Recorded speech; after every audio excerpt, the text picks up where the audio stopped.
Assalamualaikum warahmatullahi wabarakatuh.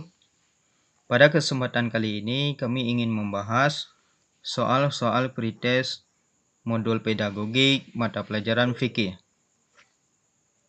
Langsung saja kita masuki dalam pembahasan soal pretest topik 1 modul pedagogik mata pelajaran fikih. Soal yang pertama, pembelajaran berbasis masalah atau PBL merupakan model pembelajaran yang berfokus pada penyelesaian masalah yang relevan dengan kehidupan nyata. Dalam pelajaran fikih, model ini dapat digunakan untuk mengembangkan pemahaman siswa terhadap ajaran Islam melalui studi kasus yang berkaitan dengan nilai-nilai agama, hukum, sosial, dan moral. Sebagai guru fikih, Anda dapat menerapkan model PBL dalam mengajarkan topik makanan dan minuman yang halal kepada siswa di kelas. Pertanyaan, bagaimana penerapan PBL pada pembelajaran fikih tentang makanan dan minuman yang halal dapat membantu siswa dalam mengembangkan keterampilan berpikir kritis dan menyelesaikan masalah yang berkaitan dengan isu sosial? Pilih jawaban yang paling tepat berdasarkan penjelasan Anda. Jawaban yang pertama yaitu A. Dengan menghafalkan hukum-hukum tentang makanan halal, siswa akan dapat memahami dengan baik tanpa perlu mengaitkan masalah sosial dalam kehidupan nyata. B. PBL hanya berfokus pada perbandingan makanan halal dan haram tanpa memperhatikan relevansi dalam kehidupan sehari-hari. C. PBL mengarahkan siswa untuk berpikir tentang keuntungan pribadi dari mengonsumsi makanan halal tanpa memperhatikan dampak sosial atau ekonomi bagi masyarakat. D. PBL membantu siswa mengidentifikasi dan menganalisis isu-isu sosial terkait makanan halal seperti produk yang mengandung bahan haram atau membahayakan bagi tubuh manusia, serta solusi untuk mengatasinya. E. PBL tidak memberikan kesempatan kepada siswa untuk mendiskusikan masalah sosial terkait makanan dan minuman yang halal karena lebih menekankan pada pengajaran teori-teori hukum fikih. Jadi, dari kelima jawaban itu, yang paling tepat yaitu jawaban nomor D. Karena model pembelajaran berbasis masalah, yaitu PBL, mendorong siswa untuk yang pertama sekali, yaitu mengamati fenomena nyata, termasuk isu-isu sosial dan kontemporer yang berkaitan dengan hukum fikih. Yang kedua, berpikir kritis dan analitis dengan mengevaluasi informasi yang mereka temukan, termasuk dari berbagai sumber. Selanjutnya, yang ketiga yaitu mendiskusikan dan menyelesaikan masalah secara kolaboratif, sehingga keterampilan sosial dan komunikasi juga berkembang. Dan yang terakhir yaitu untuk menghubungkan teori dengan praktik. Dalam hal ini antara ajaran fikih tentang makanan halal dengan kondisi sosial yang ada. Misalnya produk makanan yang berlabel halal tetapi masih diragukan kehalalannya atau praktik curang dalam industri makanan. Jadi dengan demikian, siswa tidak hanya memahami hukum halal haram secara teoritis, tetapi juga bisa menerapkannya secara kontekstual dalam kehidupan nyata, yang ada pada akhirnya dapat membentuk karakter dan tanggung jawab sosial mereka sebagai umat muslim. Jadi, itulah penjelasan kenapa jawaban yang paling tepat yaitu nomor D. Selanjutnya, soal yang kedua. Problem Based Learning atau PBL dan Project Based Learning atau PJBL adalah dua model pembelajaran yang berfokus pada pengembangan keterampilan siswa melalui pengalaman langsung dengan masalah nyata. Meskipun keduanya memiliki prinsip dasar yang sama, yaitu pembelajaran berbasis masalah, terdapat perbedaan dalam implementasinya. PBL lebih berfokus pada penyelesaian masalah melalui analisis dan diskusi, sedangkan PJBL melibatkan siswa dalam suatu proyek jangka panjang yang menghasilkan produk nyata. Dalam konteks pembelajaran fikih, PJBL dapat diterapkan dalam proyek pembuatan modul ajaran fikih Islam atau kegiatan sosial berbasis agama seperti gerakan zakat, infak, sedekah yang melibatkan masyarakat. Sementara PBL dapat digunakan untuk menyelesaikan kasus-kasus fikih yang berkaitan dengan isu moral, ibadah, hukum, dan sosial. Apa perbedaan utama antara PBL dan PJBL dalam penerapannya pada pembelajaran fikih? Dan bagaimana masing-masing model ini dapat meningkatkan pemahaman siswa terhadap ajaran Islam? A. PBL lebih menekankan pada pembuatan produk fisik, sedangkan PJBL lebih fokus pada diskusi dan analisis masalah tanpa menghasilkan produk nyata. Yang B, PJBL lebih cocok untuk pengajaran yang melibatkan diskusi kelompok tentang ajaran Islam, sedangkan PBL lebih banyak digunakan untuk kegiatan berbasis produk seperti membuat modul ajaran Islam. C. PBL lebih menekankan pada penyelesaian masalah dengan analisis mendalam dan diskusi, sementara PJBL melibatkan siswa dalam proyek yang menghasilkan produk nyata dan solusi atas masalah sosial atau agama. Yang D, PBL hanya efektif untuk topik-topik teoritis dalam fikih, sedangkan PJBL lebih efektif untuk topik-topik praktis dalam kehidupan sehari-hari yang berhubungan dengan fikih. Dan E, PBL dan PJBL tidak memiliki perbedaan signifikan dan dapat diterapkan secara bergantian dalam semua topik fikih tanpa mempengaruhi hasil belajar siswa. Jadi, dari kelima jawaban tersebut, yang paling tepat yaitu nomor C.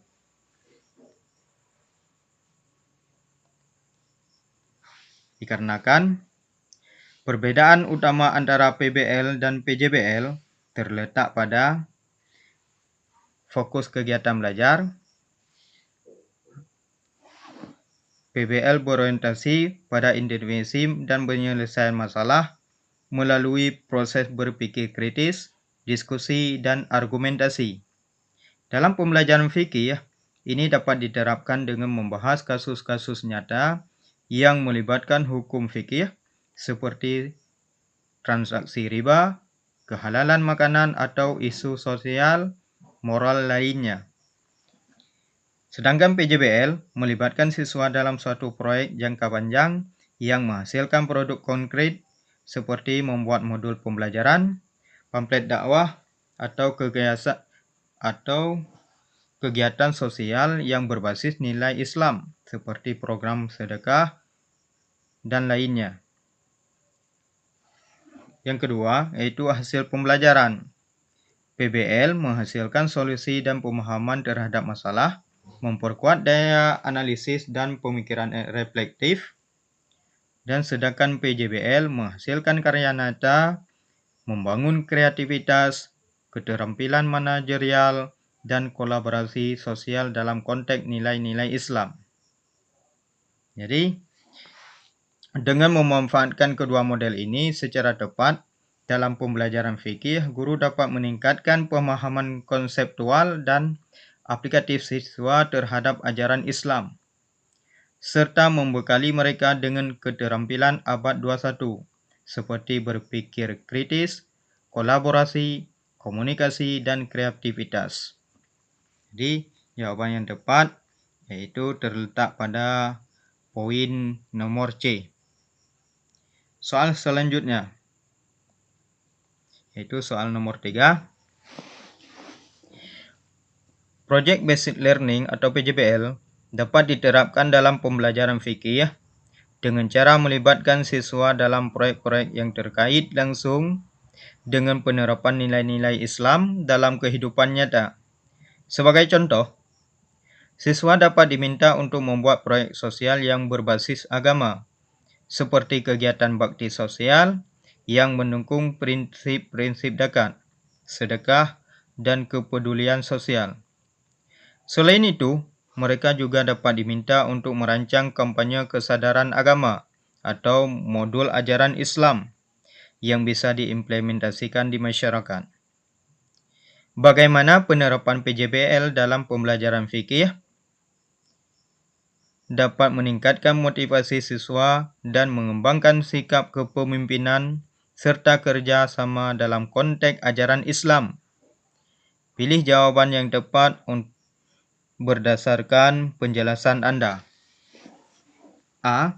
PJBL tidak dapat meningkatkan motivasi siswa karena terlalu banyak mengandalkan teori dan tidak ada penerapan praktis dalam kehidupan sehari-hari. B.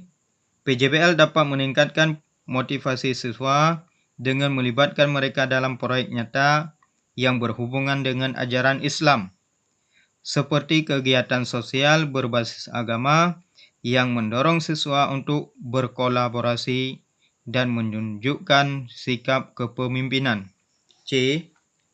PJBL hanya efektif untuk mengajarkan aspek teknis dari ajaran Islam, tanpa memberikan ruang untuk pengembangan sikap sosial dan kepemimpinan. C. PJBL cenderung menurunkan motivasi siswa karena sifatnya yang terlalu berfokus pada teori ajaran Islam dan tidak melibatkan pengalaman praktis dalam kehidupan sehari-hari. E.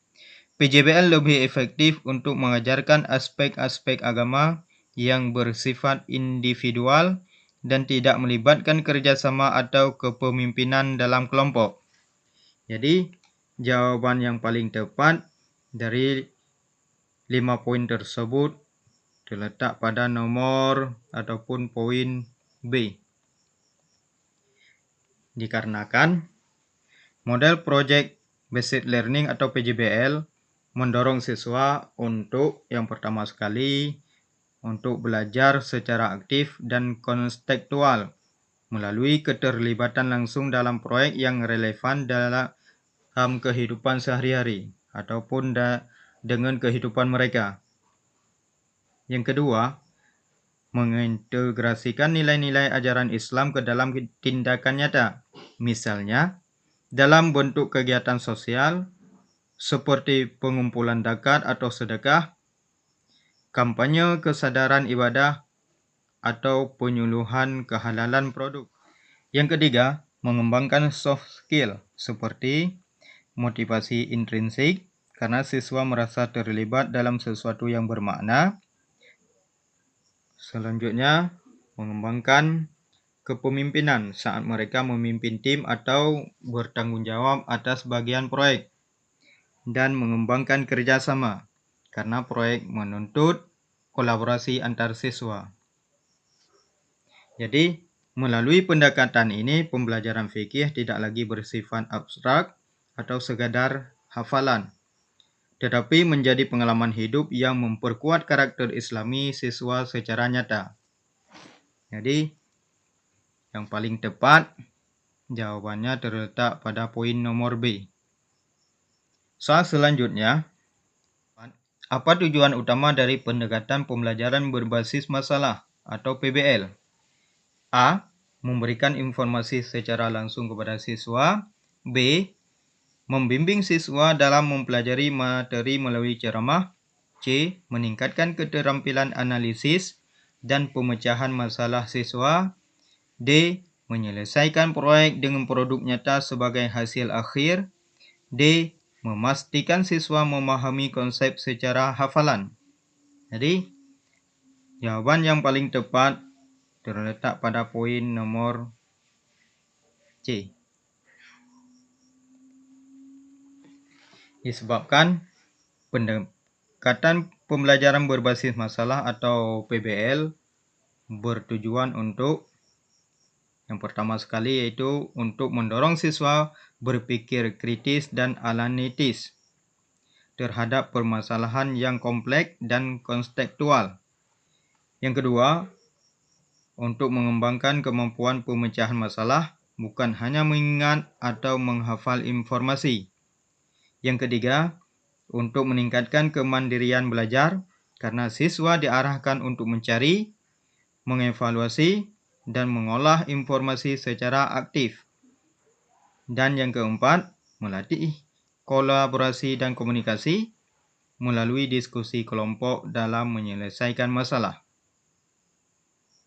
Jadi, PBL itu bukan hanya berfokus pada penyampaian materi oleh guru seperti ceramah atau pada hasil produk seperti PJBL, melainkan pada proses pemikiran dan analisis yang terjadi selama siswa mencari solusi terhadap masalah yang diberikan. Jadi, jawaban paling tepat yaitu terletak pada poin nomor C, meningkatkan keterampilan analisis dan pemecahan masalah siswa. Soal selanjutnya, yaitu soal yang kelima. Mengapa masalah yang dihadirkan dalam PBL biasanya bersifat kompleks dan tidak terstruktur? A. Untuk membingungkan siswa sehingga mereka bekerja lebih keras. B. Agar siswa lebih tergantung pada guru dalam menyelesaikan masalah. C. Untuk mendorong siswa mengembangkan keterampilan berpikir kritis. D. Karena masalah sederhana tidak memerlukan pembelajaran mendalam. E. Untuk membatasi fokus pembelajaran hanya pada satu bidang ilmu. Jadi, jawaban yang cocok untuk nomor 5 yaitu terletak pada poin nomor C. Karena masalah dalam PBL sengaja dirancang kompleks dan tidak terstruktur disebabkan untuk mendorong siswa berpikir kritis dan kreatif. Karena mereka harus menganalisis situasi, mengidentifikasi informasi yang relevan, dan merumuskan solusi sendiri. Dan penyebab yang kedua yaitu untuk mensimulasikan masalah kehidupan nyata yang biasanya tidak memiliki satu jawaban pasti. Selanjutnya yaitu untuk meningkatkan kemampuan investigatif dan pengambilan keputusan, serta mendorong siswa bekerja secara kolaboratif. Jadi dengan kata lain, kompleksitas masalah dalam PBL adalah bagian dari strategi pembelajaran, bukan untuk membingungkan siswa, tapi untuk menantang mereka agar berkembang secara intelektual dan sosial. Jadi, jawaban yang cocok yaitu untuk mendorong siswa mengembangkan keterampilan berpikir kritis. Jadi, inilah 5 soal pada pretest topik 1 modul pedagogik mata pelajaran fikih. Semoga dapat menjadi acuan bagi guru-guru mata pelajaran fikih yang sedang mengikuti PPG Daljab Kemenak tahun 2025.